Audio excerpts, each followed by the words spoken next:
Hey, good morning, guys. Sorry for the bad attitude this morning, but it sometimes happens. I mean, you get people who are arrogant and out of control. So that's pretty much what it was. I was like really shocked. I don't pay attention too much to likability, and if you like me, if you comment, I do try to get back to you if you comment, but most of my comments are always positive. That's honestly the only negative comment that I've ever gotten on anything, unless it was a troll. The KKK actually literally trolled me on Twitter. Like the guy was in a KKK robe and he was standing amongst other KKK members. I don't know if it was law enforcement he was standing beside or whatever. I mean, it was like really racist. So I had to report them. And one guy sent me a frog meme. Yeah, something about a Trump supporter on Twitter. Generally, you will get that type of behavior on Twitter. And I know people go back and forth on the gram, but I mean, I'm not 25 years old. I'm 44. And I'm going to tell it like it is. Don't come up in here acting like you can talk to me any type of way. I don't care who you are. I don't care for what reason. If you're disrespectful towards me, you're going to get disrespect right back. And I'm serious. I mean, and I don't have time for your insecurity. That was my fault. If you guys are wondering what happened, @BreakingBrown is the Twitter handle for the video that I'm about to talk about now and the whole thing that I'm about to discuss. Okay, but it's different, which is kind of strange, but it does happen on Instagram. It's at Y_Carnell. For the person who created it, her name is Yvette Carnell. And yeah, I made the mistake, a Freudian slip, which is kind of something that happens because I was running out of the door. I'm always kind of going back and forth, picking my daughter up, picking my son up, dropping off, picking up, coming back, trying to get something done in between. That's just, right now where it's at, honestly. So I'm trying to, do two things at one time, and I make the error. And I knew that guy's handle was at Breaking Brown because I was looking for her one time before, and I said, why? Oh, okay, someone else has his handle. And that's the breaks. If they don't verify you, somebody else grabs it. And that's my beef as well with Twitter not verifying me for, in over 9 years. Which I think is kind of, still, you're dealing with a lot of likability, more so where people with, not prominence, because a lot of people aren't even prominent. They're nobodies. But people that actually have the connections to get themselves verified. And I think they stopped the verification process for a while. And I'm not the insecure person that it needs to be verified. I mean, they should have verified me years ago, though, without me even having to ask. And as far as, all the situation with bots and things, that's what Joy Reid was referring to. People were following at Breaking Brown because she's also not verified. And you will find that black women in particular, professors and all types of people are not verified. And I'm not saying they're racist. Twitter has been, pretty cool. But I am telling you that I do notice a lot of these so-called internet, people, I won't call them names, these types of women or whatever, they're verified. Nobody really talks about anything. They don't know it, they don't really do anything but gossip and go back and forth or what have you. But they're quickly verified. And so then all of a sudden they're legitimate. But the problem is, there's no substance there. They just knew somebody and they said, okay, go ahead and verify me. So I have an issue with that. And that lends into the second discussion. I mean, because the guy just basically popped off on me and said, F you. Like, seriously? Seriously? I don't think you want to start something with me. And it is history where Hispanic people do have this negativity towards African American people and Native American people. And I'm not just talking about the Holocaust of Native American cultures and the rape and genocide of Native Americans by Cortez and many of the other people who came over. And whether the stories are conflicting about whether or not Cortez actually did harm Native Americans the way we've always been taught. I mean, obviously, both Cortez and Columbus were extremely volatile, as well as any other explorers that may have been here. But the thing is, even if there were rumors of Egyptian explorers and people from Africa and Asia, and I do believe they did travel here prior to, long before Christopher Columbus, even if he even reached this coast instead of the Caribbean. You know what I'm saying? There were people here before, and they didn't have conflict. And that's also tying into this discussion. So the reason why I'm doing this, I'm posting this video, is because I posted it on Twitter, but I didn't do it on Instagram this time because I was too busy. But yeah, because yesterday I was typing, like literally going out of the door, taking my daughter to work. Because I mean, this is real life. We are real people. We have real bills. We have real situations. This is not sit on CNN and pretend that everything's hunky-dory for white liberalism and then come home and say, time to run around and have my child drink Kool-Aid and have her hair naughty and then, try to pretend like everything's hunky-dory at work. We're real people. And this is real talk. The situation, I think it really got real with Joy Reid because I normally don't speak up. I'm not the type of person to be controversial. It's against my spiritual values. It's against who I am. I don't have a reason to be insecure or to in any way indulge in that type of behavior. Unless you tick me off personally, you're probably not going to hear from me.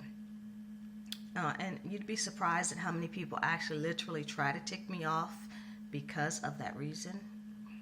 Yeah, because I'm too nice. Trust me, there's many. Like literally today, I think I'm going to have to go to animal control because there's been a stray cat who looked well groomed, but someone apparently abandoned her, and we've been feeding her here for about the complex I live in for about, I don't know, over a week. And it got cold, and someone bought her a box and a blanket, and I'm just like, I do love animals. I tend to like wilder animals, wildlife versus dogs and cats because they are quite tedious. But she's a sweet cat, and so we were feeding her milk and waiting for the owner to come back. The owner didn't. And they have a shoddy management company here who is, possibly white Hispanic. I really can't tell. And that's a side note. There's no sideways racism here. But they smile on your face and they don't do anything to claim, to do. They do the absolute least of what they have to do. I've never seen anything like it. But North Carolina is known for having lax laws regarding their rentals. They just do. They can get away with murder because they're still based primarily in a lot of the white supremacist logic that was here since the 50s. They just have not changed them. They've actually probably gotten worse. And literally, these things are legal here. You cannot believe the type of things that are legal. The landlords, the mortgage companies discriminate openly. It's not pretty. When you want to talk about things such as the Green New Deal and how it's going to end racism through white liberalist policies, you're going to have to keep things real. It's going to stop inequality. Well, it may make a dent. I'm not being a negative person. However, in reality, one must realize that when you're dealing with white liberalism, you're dealing with the theory that everything is based upon white liberalist theory, white liberalist thought. So my daughter just walked in the room, so she distracted me. Yeah, so if you're a person who has a thought pattern that I can change everything just by being a liberal, and it's great to be hopeful, but it's also better to be someone who thinks about things poignantly and understands, and not just reads the textbook in sociology. These people have read sociology textbooks that many African American people have written.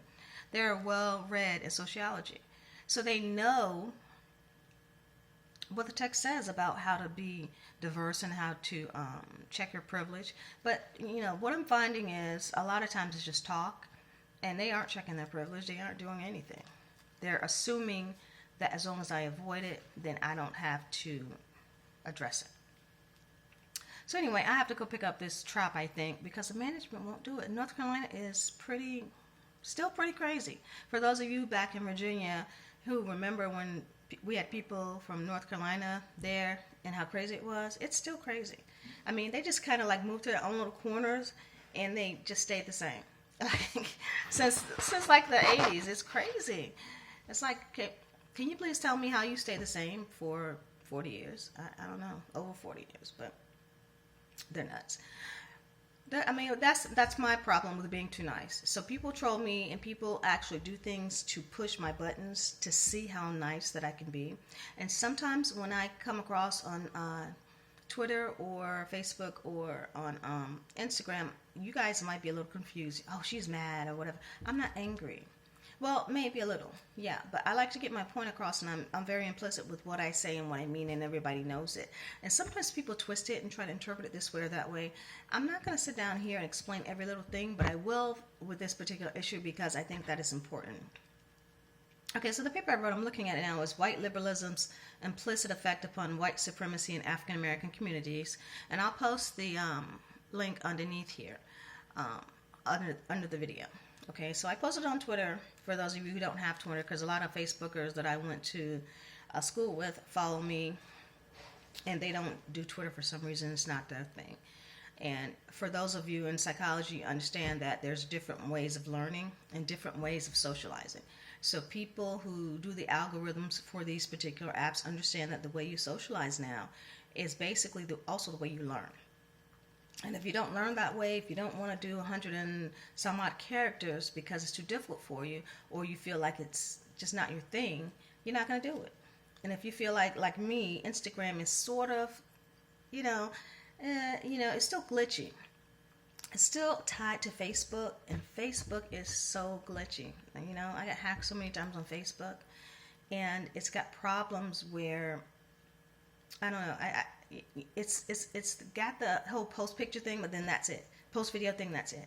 And if you want to be seen, and if you have this thing where you are sort of attention seeking, then it's good for you. But if you want to do activist work, and we all have times where we want to be with our family and friends, we want to have fun, we want to take pictures, and obviously if you're a photographer, if you do travel, it's great. But I think that, some of these people posting pictures every day, and you always look the same way. It's a certain way in psychology where you want to look like a certain way to certain people, and we all do it. It's called self-surveillance. You do something to, and I mentioned it before when I posted a video, to sort of surveil yourself so that when other people look at you, you look right to them in their eyes. And we all do it. When we get up in the morning, you fix your hair. I fixed my hair before I got up here. And normally, if I'm running out of the house at 7 o'clock in the morning, dropping my son off at school, I'm not, I throw a hat on. I'm not worried about the way I look. I don't necessarily put my earrings on. Sometimes I do. Sometimes I put my makeup on. Sometimes I don't. But since I'm making a video, I decided, okay, I'm going to look like, I do every day. And that's cool. But it's not always necessary. It's definitely not necessary to dress it up. And again, I'm not in that generation where I'm gonna sit down here and try to look sexy on Instagram. I'm just not. If I happen to look that way, great, I appreciate it. But I'm not a big sexual harassment person, so don't DM me. You know what I mean? Not unless you are truly serious. And I got a lot of dudes doing that. And I'm just like, why? This is not Tinder, But anyway, another discussion for another day. For this particular discussion, white liberalism's implicit effect upon white supremacy in African American communities. Okay, I went into, and people think it's cheesy to use Malcolm X, but it's true.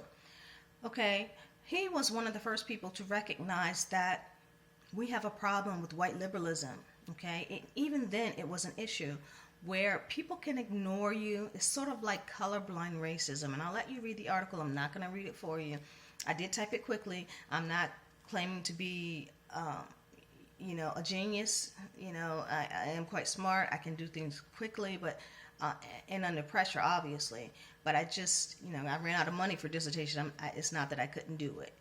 I'll put it to you that way. So it's one of those things where it had to be said. And sometimes things come out of me like just because it has to come out. I gotta tape it. I gotta do a vlog. And sometimes I don't even have time to sit down here and do a vlog because I know this is taking me a certain amount of time I didn't have yesterday. So it's easier for me sometimes to type it. I know I don't use a thing that types it for me. I've seen some people use that algorithm. When I was in school, some people use it for the papers and stuff. No, maybe I should, but no, that's me actually making typos. So if I made a typo, I'm sorry. I'm not doing a dissertation. It's just a vlog or a blog, excuse me, and it's just something that I need to just say. I'm literally trying to get it out. Okay, so for this particular discussion, if you guys don't know, at Breaking Brown, she used to work for Marion Barry in DC, and I followed her for a little bit, and I watched her stuff, and I think that there's some controversial issues. She had some Nation of Islam things going on where they had a discussion with her, and I was very surprised because Nation of Islam doesn't often say anything just like I don't. I mean, we don't we don't get involved in conflict. That's just not us. So I thought, wow, she's pretty controversial. But the thing is, sometimes you have to be controversial and radical in order to make a change. You just have to. Doesn't mean that I support her in every issue. Doesn't mean that I'm really that concerned with, her personally. It could be any vlogger, blogger, whomever, okay, for this conversation. But the point was, Joy Reid and Angela Reid chose to, for whatever reason, say something about this person inappropriately. Okay, now this vlogger has a small YouTube channel, and she said so herself in that video she posted, where she responded to the situation. She said she's worked her stuff organically from the beginning, and that's quite difficult to do. That's not about popularity contests. I mean, how good you look, your hair, your makeup. Do you know how hard it is to basically teach a class to people who don't want to learn? And how many followers you're going to have? Nobody want to hear that. Not unless you do some controversial stuff. Start fighting like the Real Housewives or so-and-so. Ain't nobody going to watch it. And this is sad in the black community that it's like that. But it is. That's just truth be told. Unless you are very, very good at what you do, they're not going to pay you attention. So the thing was, she had some followers. I mean, I kind of thought it was kind of cheesy. The mic was off, and she didn't care. I mean, when you write on the chalkboard behind you, that means pretty much that you mean business and you don't care about anything else. So I get it. I'm like that too. I don't care what you think. But it's a message that you're bringing across. So she had a couple of good vlogs, and I thought, okay, great. She seems harmless. At least she's trying to do some hard work, and I think that she's doing the research, and she's trying to get it across. Some of the nomenclature doesn't come across as being necessarily academic, because she's probably got a background in African American studies. And sometimes, and I started to do that as well before I did sociology and psych, and then my MPH. One thing though is one thing affects the other, and it seems like social and psych don't go together, but in the black community they do. Black communities, because we have several different types. But yeah, so it's hard to hit it from all angles, so to speak, when you're dealing with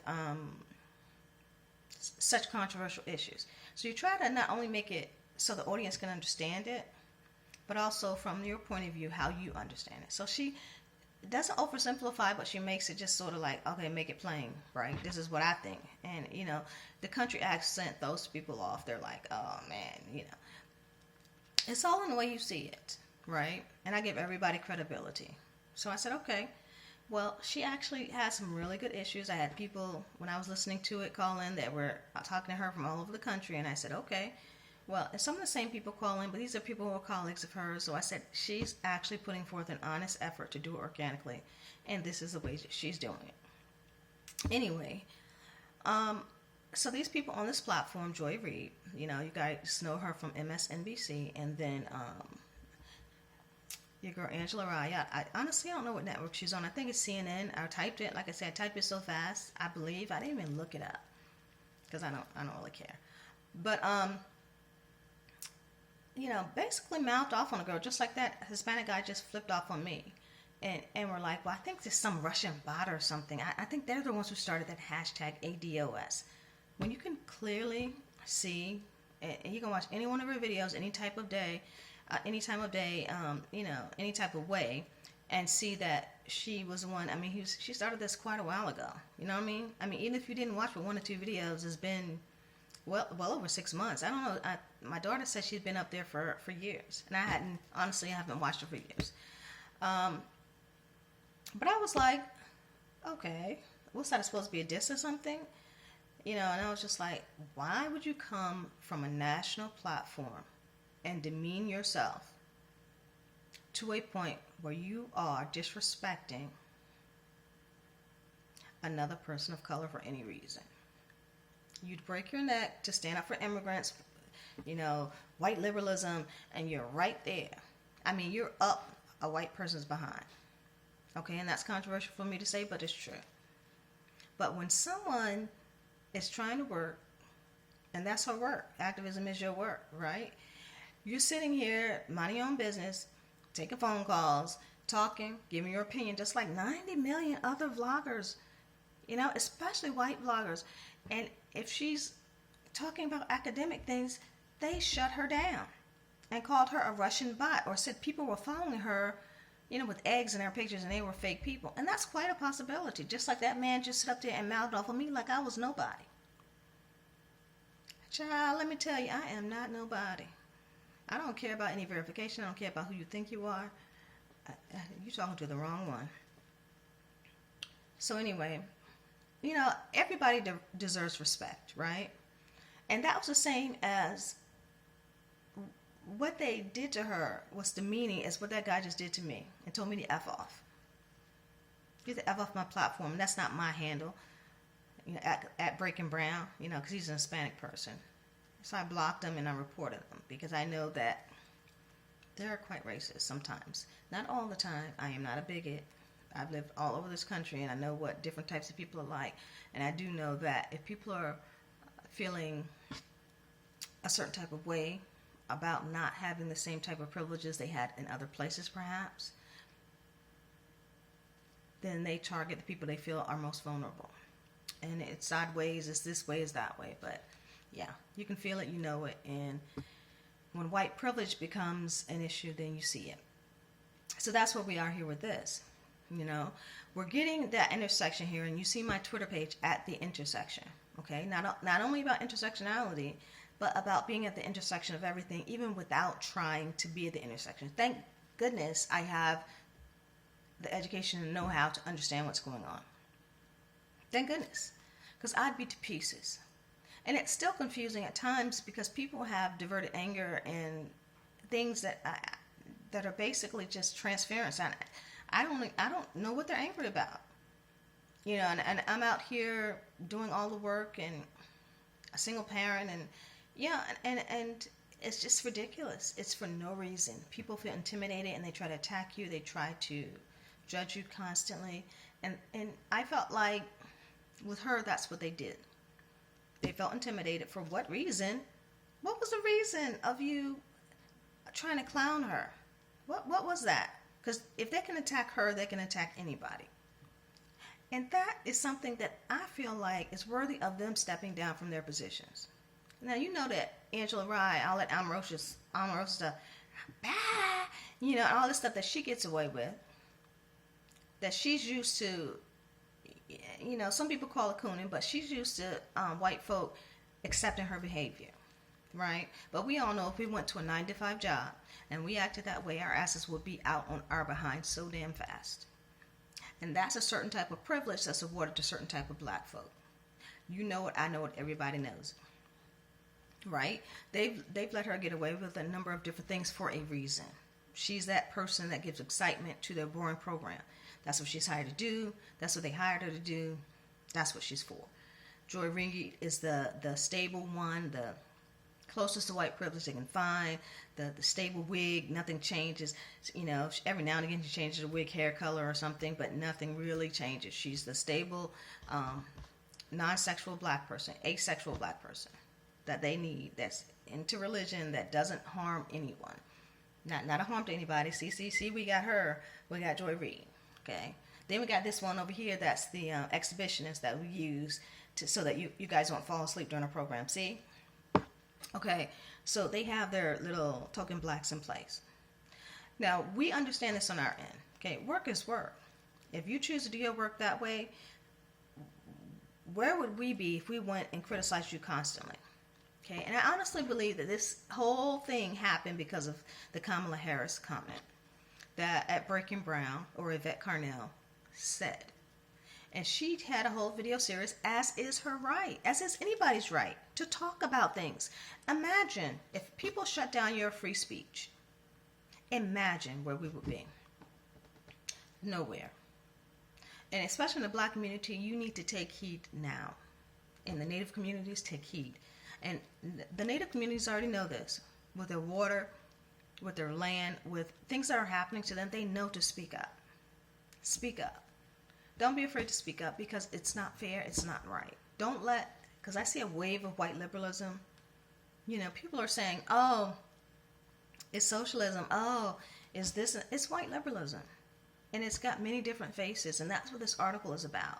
So I'm going to repost it, because I didn't post it to the gram because I was just like, I'm in a hurry. But if you get a chance, read it. Okay, and it is long, because, I mean, some of it is venting. And, you know, being somebody who has a background in psychology, it's going to be something where I know when, I'm not going to say I'm wrong, but it's better for me to type it than to get up here and say, because I had to actually take a day to calm down. I'm not upset because of Yvette Carnell. I don't even know her. I'm upset because they actually imposed upon someone's free speech that they did not know that was doing her work, and said, well, you must be a Russian spy. Now, I'm like, or working with them. Now, I don't know Yvette Carnell. I mean, she may know some Russian spies. But they did the same thing to, what's that, Tulsi Gabbard? I hope I said her name right, yeah. And accused her of some McCarthyism type stuff. And I'm just like, I don't think they're going to be able to keep accusing people who aren't white liberals and who don't go along with their agenda as being Russian agents. I don't think that's going to work. They can keep trying it, but it's going to start to look ridiculous after a while. You know, and I think she just did an interview, and I haven't watched it, Tulsi, where she basically tried to shut down the same type of drama. Like I say, I don't know Yvette Carnell. I mean, at this point, I'm kind of using her as a pundit, but for the reason, that's not right. If you have a platform, you're misusing it, you're misusing your power, and then you're disrespecting another person of color that you didn't even know. And they try to do it sideways, like, oh, I thought it was a Russian thing, where they were, you know, basically bots. What difference does it make? They came up with that hashtag. And then you're totally dismissive of someone else's rights. You tried to tear down someone else's work that they had been working on for years. You could have basically destroyed her platform, because people are intimidated by people they perceive to be in positions of power, even though I know that they don't really have any. Okay? Because they do work for Freemasons. They do work for people who encourage that type of behavior when it's convenient for them. Okay? You have to play the game. It doesn't matter if you're AKA this or you're, you know, sorority this or fraternity that. It doesn't matter. It's the same thing. They help you through school. They help you get the job. Once you get the job, you still play the game. And people hate me for saying this. I don't care. But it's true. Then you keep the agenda. And if you're really into it, you definitely keep the agenda. You never, ever, ever go off course. And I feel like that's your decision.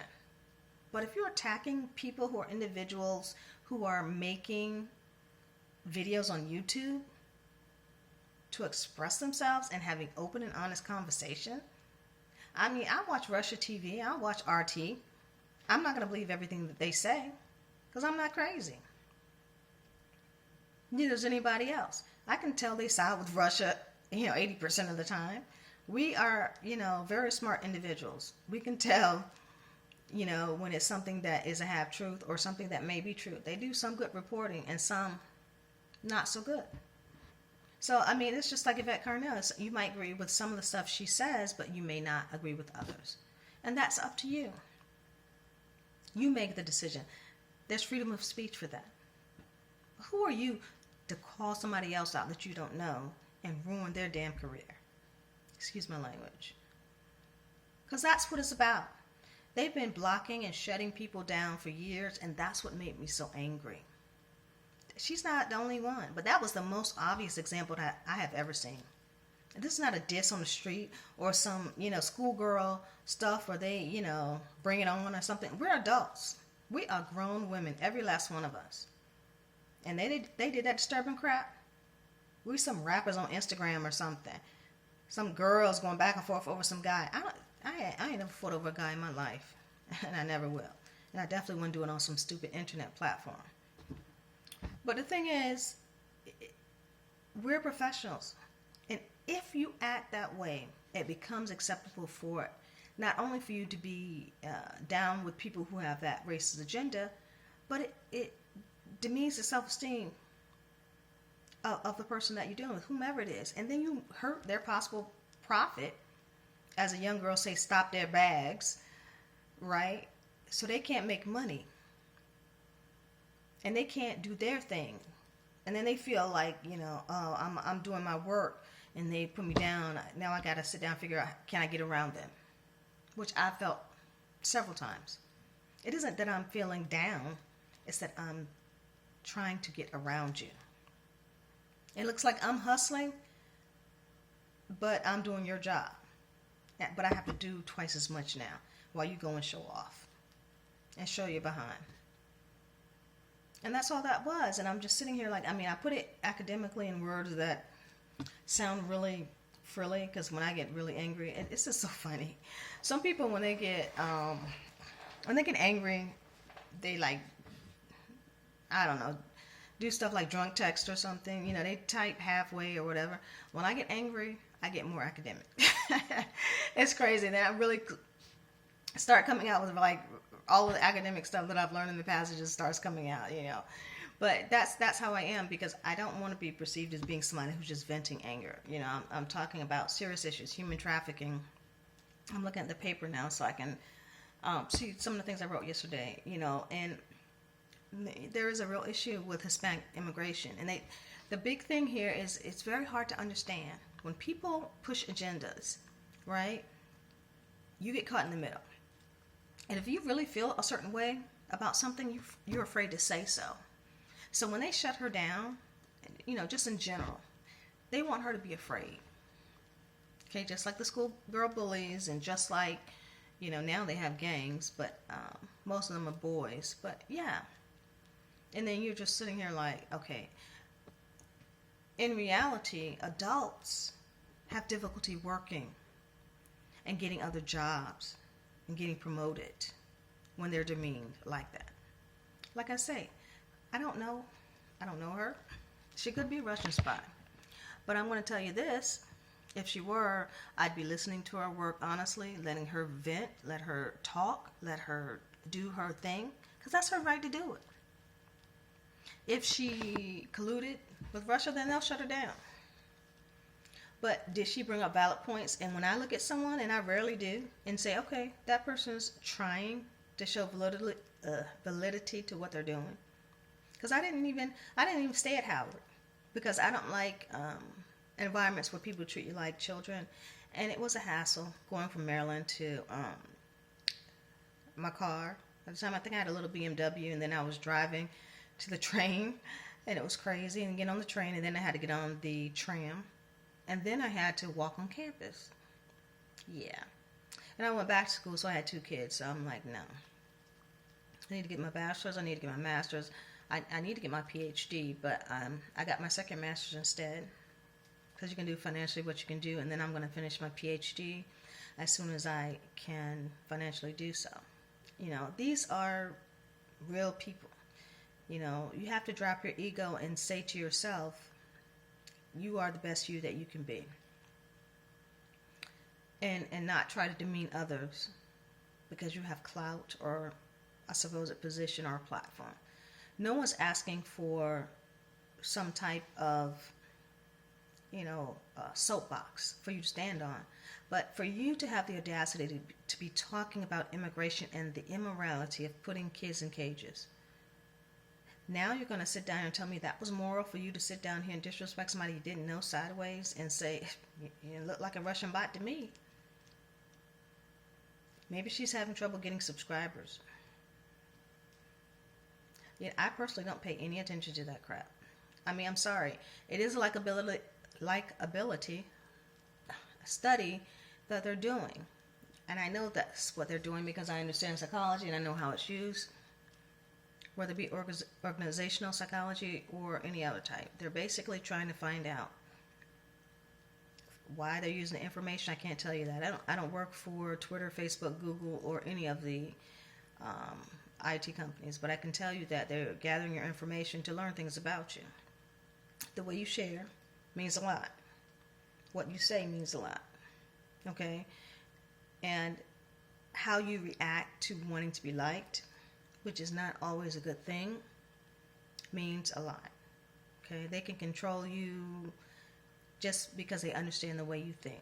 This is sort of like a person who is a racist or white supremacist can feel when you're scared of them, and then they reimpose, you know what I'm saying, logic that is devastating to your community, right?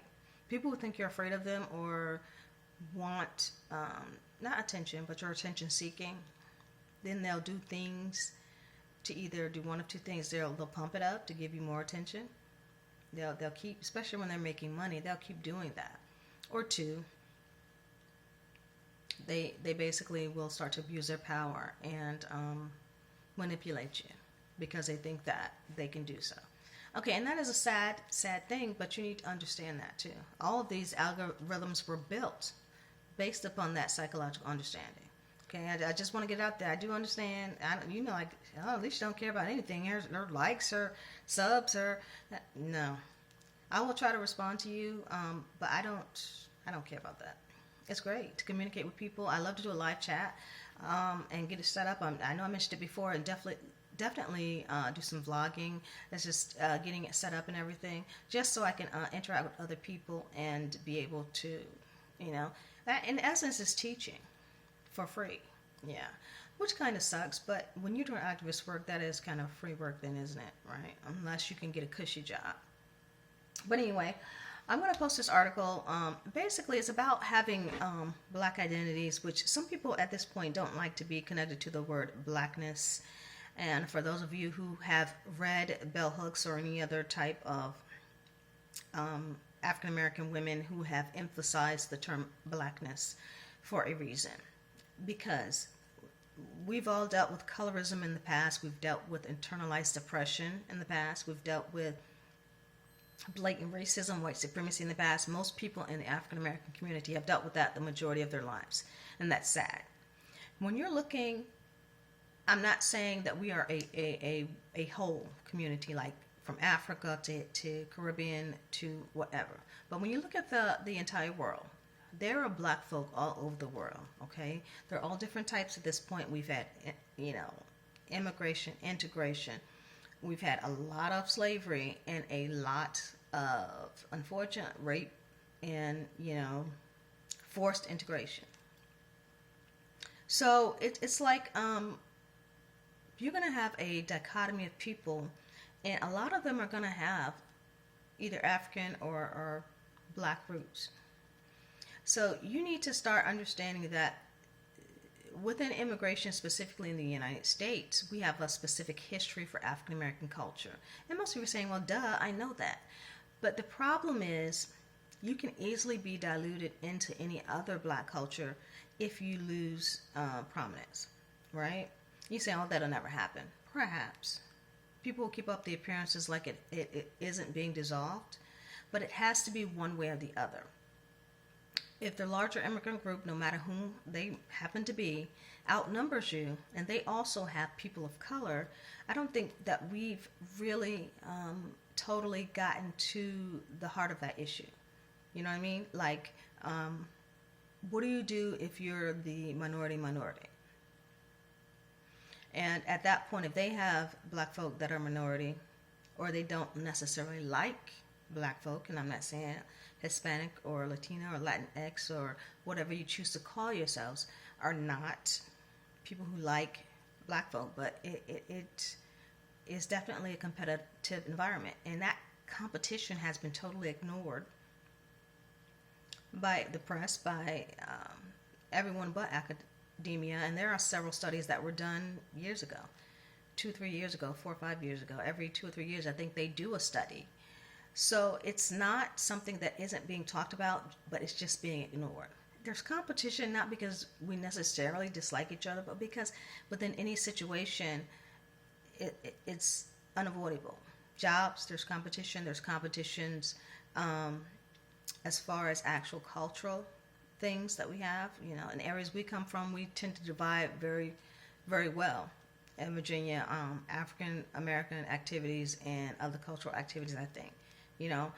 Some areas don't, obviously North Carolina is slow and they don't get the half of that. So you can imagine, when I was in California, it was Multicultural Day. Kind of like white liberalism, where African kids, I had an African immigrant family across the hall, across the yard, who went to, in the condo I was in, went to the festival and everything. So their goal was to blend in as much as possible. And then what do you think an immigrant is going to do that doesn't have any peers around them that are African American? And it was very few African American people in that area. I mean, I literally could go days without seeing an African American person unless I went to like Oakland or, and I'm not exaggerating, the South Bay, which many people know who live in California. I could go, the other direction and maybe see 2 or 3.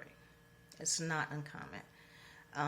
So, the reality is, California has like 8% or 8 point something percent black people, so it's not, it's not as relevant, is what I'm saying. I mean, like, do you understand not celebrating MLK Day and then celebrating Cesar Chavez Day instead of both? I mean, it was just weird. And I mean, people went to school on MLK Day. I want you to understand what's going on here, and I'm serious. And I was just outraged. I kept my son home. And I think that Martin Luther King is the mildest of activists. He's the most harmless. What's wrong with MLK? You know what I mean? It's not like Malcolm X or something or Marcus Garvey. It's MLK. What's the problem? But it just was not that level of respect. And you're going to start seeing more of that if you don't start to understand that the black community is aging. Many of the activists that were there in the 60s and 70s are very much not used to this type of behavior. They don't know necessarily themselves how to react to white liberalism. They don't know what to do. They're used to, actual discrimination to the point where it's institutional racism. I cannot sit here. I cannot ride in the same vehicle or on the same bus with you. That's what they're used to. I cannot shop here. And to tell you the truth, we're still infused in a lot of that institutional racism today. It's just basically overt. So what I'm saying is, it's not easy. And the article kind of goes off a bit, and I wanted to explain I'm not really going off or something, because people lie behind my back. They think I don't know they're lying. And I'm sitting here like, if you ever talk to me, if you ever know me, and many people on Instagram and Facebook, and like I said, people I grew up with, they know. They know that I get pissed off, though. I get pissed off because it's not right for you to be disrespectful of another person for any reason. And I think that situation with Joy Reid that's the second time I've had to say something to her personally on Twitter or any other platform. It was crazy, because I don't address anyone directly.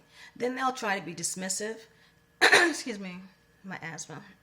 Another thing they don't talk about in African American communities and Native American communities is the high incidence of asthma because of air pollution, and because of people who purposely ignore problems that are in those communities. And I'll leave it at that.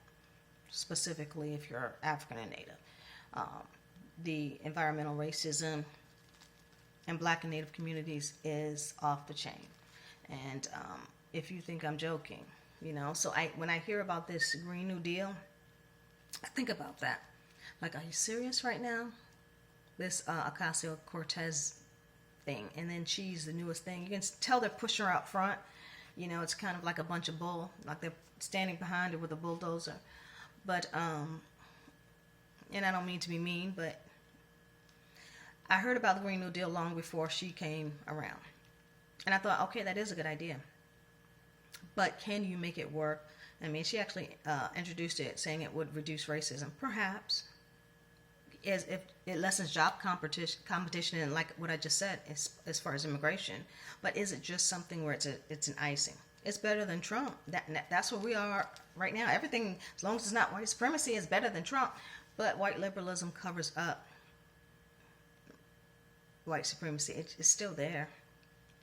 It covers up racism. It's still there. It's just in the background. And one thing about reverse psychology is when you are expecting for something to happen and someone does the opposite, they can manipulate you that way. And then you're confused. It creates cognitive dissonance, all right? You're like, so what do I do now? So I got white supremacy over here. I mean, it could be connected to white supremacy, Trump, and then I have this person who's a white liberalist who seems like she kind of might get it because she read some textbooks in sociology. She might understand. But underneath it, you can kind of see that white liberalist agenda, and you're like, I don't know. Right? We'll see. Are you going to handle the industrial waste that's been placed on Native American lands? Right? Are you going to address the fact that they put nuclear waste facilities close to their properties at all times, and they have problems with high instances of asthma and things of that nature, just like what I just told you I have, adult asthma, and I just developed it in my adult years. And are you going to address the fact that in African American communities they do the same? And we're not going to mention Cancer Alley or any of the textbook situations we have. If you're going to talk about the issue, talk about the whole issue. Environmentalism is so controversial because it is an issue that can be whitewashed. It can be malleable and changed around to fit and suit every situation. I don't think that I'm denying climate change. I never have. But will having lower coal emissions and having people have greener jobs necessarily change everything? And I haven't read the proposal. I heard it was long and it was thorough. I mean, hey, if you have several people working on a proposal and you have the money, you should have a good proposal, but I don't know. So I'm going to leave that there. I'm a skeptic when it comes to white liberalism, especially when Hispanic people are kind of being pushed into the fold because they're the next new white liberals. I'm not fond of that. You have to prove yourself to me. You know, as you know, I'm an advocate for indigenous cultures, and I like to do a lot more work as far as protecting their environments, because at this point we don't have very much left as far as indigenous cultures around this world. And even in our own country, they've tried to obliterate what's left of the Native American culture, you know, and I think that was purposely being done. So it's important to recognize environmental racism and its impact, and not just slip it under the rug as a minor issue. You know, people say, well, you're playing identity, politics. I'm not politicking at all. I'm just telling the truth, and that's something a number of people should do. But anyway, that's another issue. So in the article, I talk about that, and I talk about human trafficking and a lot of things that are well known by the feds and by people in public health and by everyone else to be the number one crime in the country. Everything's being downplayed right now is my point. And if people recognize that there's a problem, then they say, oh, Trump, you know, he's a bigot. He's saying this and that. All he's doing is looking at a statistic that's in a textbook or somebody told him. If you think he can't read, I don't personally care one way or the other what his situation is, okay? But if you have any good sense, you can sit down here and hire someone to tell you something like that. It is. You can't ignore fact because of, and I think that's what's going on. They want you to ignore the fact because there's a racist person saying it. I mean, let's just put it on the table. That's what it is. A racist person said it, so now I'm going to be dismissive, just like those people were, Joy and Reid. They felt like she was immature. She was maybe uneducated, not as educated as they are. I don't know what her levels of education are. I don't know if they have PhDs. I know that at Breaking Brown does. And she got an honorary PhD, and I applaud her on that. So I you know, I don't know. I think that I'm going to end the discussion here because, you know, I do have to upload this video. I didn't want to do it live because my connection is still kind of shaky, and I'm not sure if it's the area I'm in, or if it's actually my laptop. I used my laptop last time. This time I'm using my phone. And I would like to get some professional equipment so that I can kind of, even though my phone is really good, I want to be able to avoid that lag time. Okay, so I will talk to you guys later. And I'm sorry that I'm in a grouchy mood. As you know, I stay busy. It's not like I mind. You know, I love my kids. I would like to work more, you know. So, I mean, consulting work and things like that, I'd like to branch off. I definitely want to do more activist work. So it's not an issue. But what is a non-issue is trying to destroy people's credibility that speak out on any issue. They have a right. People have a right to have activism. They have a right to have a voice. You don't have a right to shut people down. And I thought that was sad. That was the saddest thing I've ever seen in my entire life. A person was so desperate that had supposedly money, supposedly position, supposedly clout, stepped all the way down to come find some little blogger. She doesn't even necessarily have what I would consider the type of clout as some of those bloggers up there. I mean, some of those bloggers have video game channels with millions of subscribers just playing video games, okay? And she's organically doing her work, minding her own business, and perhaps they heard about it. And they said, okay, well, we're going to throw shade at her. And I thought, really? Really? And, you know, like I say, it felt like she was working for Russia. You could have said, well, you know what, those things on your, you know, your platform look like Russia's responding to you. You know, say it like a woman, say it directly. Don't do anything sideways. Don't do anything behind people's backs. People perceive African American women as being that way. We're not that way. Not most of the time. But when you see somebody who's supposed to be in a position that people work their whole lives to get to, and then they act that way, and I realize it's just a character. You know, like I said, most of the time I don't even watch it anymore because I really can't get through it. But it's ridiculous. You went and attacked someone you didn't know, and then try to shut down her platform. She's been doing this for years. If it were Russia, just like why when they put up stupid Facebook banners or something, why would she put her face up there and continue to talk? She looked like she was really upset. Or she was trying to figure out, well, I don't understand why Twitter didn't verify these accounts. That's not her responsibility. You're trying to make her look illegitimate so that you can make yourself and your issues appear to be something more than people who are basically adhering to white liberalism's policies on immigration and everything else. Everyone has a voice. If you're trying to delegitimize someone, do it correctly. I mean, you know, if you're working on two levels, work on two levels. Be street when you home, and then at work. Don't be at work and try to be street and diss someone. I mean, I'm like, what? I mean, who are you supposed to be? We all know that African American people can kick it on both levels, especially where I come from. But if you don't want it, don't dish it. So that's all I got to say, y'all. All right, I'm out of here, and I'll talk to you guys a little bit later. Thanks. Have a good day. Bye-bye.